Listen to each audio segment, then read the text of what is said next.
스가랴 4장 1절로 10절 말씀. 내게 말하던 천사가 다시 와서 나를 깨우니 마치 자는 사람이 잠에서 깨어난 것 같더라.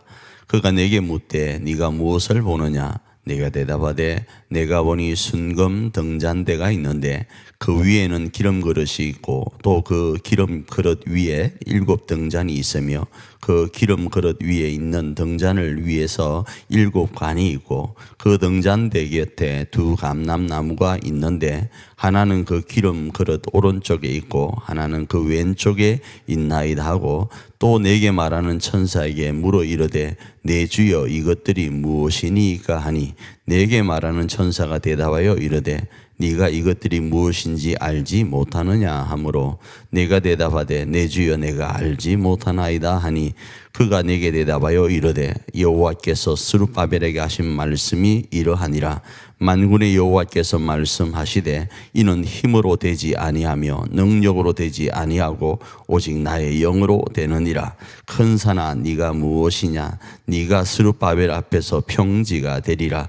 그가 머릿돌을 내놓을 때에 무리가 외치기를 은총이 그에게 있을지어다 하리라 하셨고 여호와의 말씀이 또 내게 임하여 이르시되 스룹바벨의 손이 이 성전의 기초를 놓았은즉 그의 손이 또한 그 일을 마치리라 하셨나니 만군의 여호와께서 나를 너희에게 보내신 줄을 네가 알리라 하셨느니라. 작은 일의 날이라고 멸시하는 자가 누구냐? 사람들이 스룹바벨의 손에 다림줄이 있음을 보고 기뻐하리라. 이 7은 온 세상에 두루다니는 여호와의 눈이라 하니라.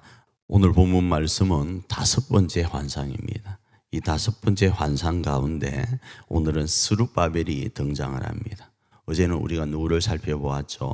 대제사장 여호수아에 대해서 살펴보았습니다. 우리가 그리스도 하면 어떤 생각을 갖죠? 그리스도는 삼직이 있다 하니 그래서 왕, 제사장, 선지자의 직분이 있다 이렇게 이야기를 하잖아요. 그런데 오늘 본문에서 이야기하는 스룹바벨은 총독입니다. 그러니까 왕과 같은 역할을 하는 사람이고 어제 등장했던 여호수아는 대제사장의 역할을 하는 사람입니다.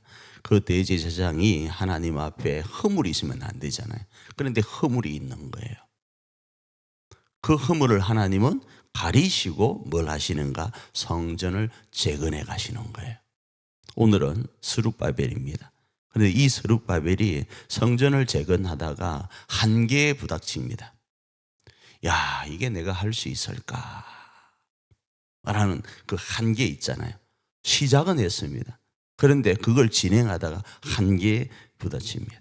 그때 하나님께서 5번째 환상을 주시는데 이 환상이 어느 정도로 이 사람에게 두려움과 경이로움으로 다가오는가 하면 마치 잠을 자는 것 같고 잠에서 지금 금방 일어난 것 같은 그런 모습으로 표현을 합니다. 그가 본 환상이 뭔가 하면 순금 등잔대입니다. 이 순금 등잔대에 대해서 말씀을 나누려면 좀 길어지니까 내일 나누는데요. 이 순금 등잔대는 보편적으로 기름이 밑에서 타오르게 돼 있는데 오늘 본문은 특징적으로 기름이 위에 있어요. 그래서 제사장이 되었던 누가 되었던 기름을 사람이 공급해 줘야만 됩니다. 그런데 이건 자동 공급이 되는 거예요. 자, 그러면서 우리가 너무 잘 아는 말씀이 있죠. 우리가 읽었던 말씀 중에 너의 힘과 너의 능력으로 되지 않는다. 그런데 나의 영으로 되어진다라는 말씀요. 여기에 등장을 하는 거예요. 스룹바벨아, 네가 능력의 한계에 부닥쳐서 힘들어하니 그래, 인정한다. 그런데 성전 재건은 너의 힘으로 되는 거 아니야. 너의 능력으로 되는 거 아니야. 오직 나의 영으로 되는 거야. 하나님의 함께하심, 성령님의 감화감동하심, 성령님의 이끄심으로 되는 거야를 오늘 본문에 이야기를 하는 거예요. 6절에 말이죠. 그래서 막 이 부분을 붙여 아무 때나 붙일 것이 아니고 원조는 어디다요? 원조는 이 성전 재건 때 6장 6절에 나와 있는 이는 힘으로 되지 아니하며 능력으로 되지 아니하고 오직 나의 영으로 되느니라 라는 말씀이 이 원조가 여기에 있는 거예요. 그래야 할 때 하나님께서는 이 스룹바벨의 하는 일들을 통해 어떤 일을 하시는가 하면 스룹바벨 앞에 어마어마한 산들이 있었습니다. 그 산들이 평지가 되게 하시겠다라는 거예요. 아울러 그 모든 것들이 뭐라고요? 은총과 은총과 은총과 은총으로 되어질 것을 7절에 이야기를 하는 거예요.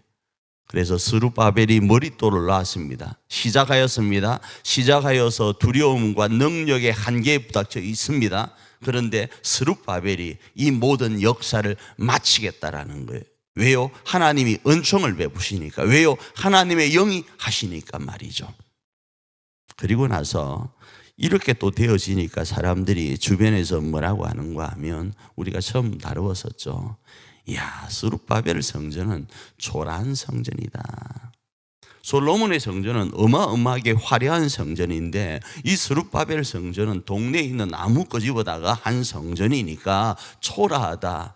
예, 처음에 지으려고 할 때는 사람들이 야, 우리도 같이 하자. 우리도 힘을 보탤게 하면서 이 구별되지 못한 이방 족속들이 그런 이야기를 한 거예요. 그런데 하나님의 성전이기 때문에 하나님께 구별된 부름받은 사람들이 해야 된단 말입니다. 그래서 그들을 배제시키니까 베레벨 유혹도 하고 베레벨 공격을 하면서 못하게 했던 거단 말입니다. 그런데 이제 지어져 가니까 뭐라고요? 에이, 저쪽에 있는 큰 대형 교회보다 이거 조그마한 거. 니는 그게 큰 것처럼 보이고, 니는 그게 위대한 것처럼 보이지만, 이게 그것도 성전이야. 이런 이야기가 있다라는 거예요. 그런데 하나님은요, 7개의 눈을 가지시고 어떻게 하시는가? 하나님의 하나님 되심을 드러내면서 이 스룹바벨 성전이 하나님 앞에 인정받은 성전이 되게 하신다라. 이렇게 말씀을 하는 거예요. 사람들이 초라하다고 하는 비웃는 그들 앞에 기쁨의 역사를 허락하신다. 이렇게 말씀을 하고 있다 이겁니다. 그러기에 오늘 하루 우리의 삶 가운데 우리가 어떻게 이 말씀을 적용할 수 있겠습니까? 저는 개인적으로 어제 말씀이 목회자에게 주어진 말씀이라면 오늘 이 말씀은 중직자들에게 주어지는 말씀으로 이해할 수 있습니다. 어제는 대제사장, 그러니까 하나님 앞에 제사 드리는 자에게 주어졌다면 오늘은 이스라엘을 다스리는 총독, 행정적인 업무를 감당하고 있는 장로님들과 권사님들과 안수 집사님들과 집사님들에게 주시는 말씀으로 그들이 어떤 일을 감당하는 데 있어서 힘겨움이 있는가, 그런데 하나님이 하신다를 말씀하시는 것으로도 적용할 수 있을 것 같아요. 조금 짧은 적용일 수 있지만 조금 더 넓게 적용은 우리 모두는 또 어떤 면에서는 대제사장이고 어떤 면에서는 총독과 같은 존재이기 때문에 우리 모두에게 적용될 수 있습니다. 그 적용이 뭐라고요? 내 힘과 내 능력은 한계가 있지만 하나님의 영이 함께 하시면 된다. 하나님의 영이 하시면 된다. 이 사실을 오늘 우리 삶에 새기고 하나님의 은총으로 오늘 하루를 하나님 안에서 우리의 삶을 재건하고 우리 교회를 재건하고 우리 가정을 재건하며 승리하기를 축복합니다.